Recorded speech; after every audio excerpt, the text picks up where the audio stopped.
Hey folks, Terry with Ultimate Outdoors Radio. Miss Mary's on the camera, and we are at Tarpon Lodge, and we happened to catch Ray and John. Just came in from a morning of fishing out in, were you guys near Boca Grande? Or? We were just past Boca Grande Pass, yeah. Boca Grande, and we talked earlier, you know, it's kind of known as the tarpon capital of the world. So you guys had some pretty good action, so that's why I wanted to interview you. So what happened? Well, let me ask you, how are you fishing the tarpon? So we were fishing with crab. Yeah, we were fishing with crab. We put them on, put some weights on, let the crab drop, and there's a lot of activity out there right now. The wind's been howling. It's been churning up the water, so the tarpon are staying a little bit off from the pass.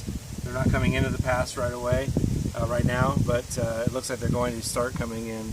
But yeah, we were fishing with crab. We had a good time. My friend Ray here, he caught a big one, about 6 feet long, at least 110 pounds, until a shark took it away. Yeah, they were telling us the shark story. What, your captain said he actually saw him coming on the sonar? He saw it on the sonar, on the side sonar, and he yelled shark.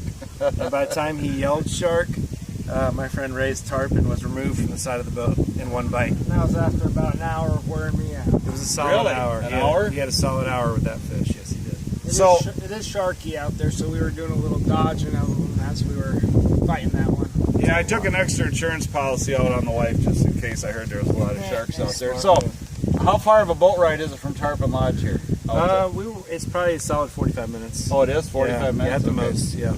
Just to get past the pass. So your presentation, when you talked about, are you just right over the side of the boat with weights, or do you cast them out or we drift? We cast out 30, 40 yards off the boat. Yeah, and just drift, or you kind of stay in one spot? We try to stay in one area. I mean, if we pick up some action on the sonar, we try to stay in that area. Is that fair? Yeah, Captain was very attentive. If they were slow to react, then let's reel them up and let's go find them again. On. Really? And what? Who are you fishing with? Cameron Sherlnight. It's hard to say. Ooh, that's a good one. We call him Captain Cam, but he's Adventures. GrandAdventures.com. He's a good man. I hire him every year for a redfish tournament. Yeah. And we decided to bring him on for tarpon fishing, and I think we're going to do it every year now. Yeah. So how many days are you fishing down here? 2 days. 2 days? Yeah. And where are you from? I live north of Orlando. Oh, okay. From Southern California. So is this your first time tarpon fishing? Yep. Pretty. Oh man, it was something else. I mean, I caught a lot of tuna, a lot of dorado, a lot of fish in my life. That was by far the best fight. I mean, it whooped me up and down. First trip to Florida, and we took him fishing right away. So it's almost an hour, really. Yeah, it was brutal. And you think that fish weighed what? It was over 100. Really? 110, 115 pounds. It was a 6 foot long fish. How about did it do some dances across the water on you, or stay down? He didn't do as much. He was thrashing around. He didn't go aerial. He did a few lunges. John's fish here, that was probably about 90 pounds. It got out of the water. He jumped out a couple times. Yeah. Our captain said that the bigger they are, the older they are, the less likely they're to jump. Oh yeah.